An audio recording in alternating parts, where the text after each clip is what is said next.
I'm Chris from Discount Snowstakes. Today, I want to show you how to install snow stakes in unideal ground conditions, okay?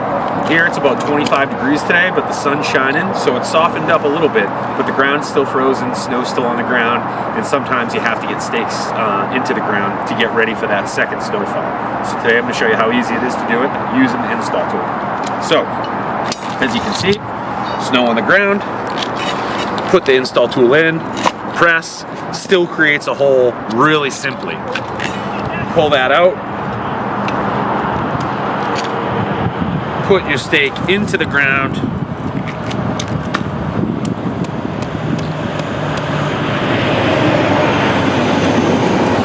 as you can see, you have a perfectly installed stake in frozen ground conditions, literally 25 degrees today.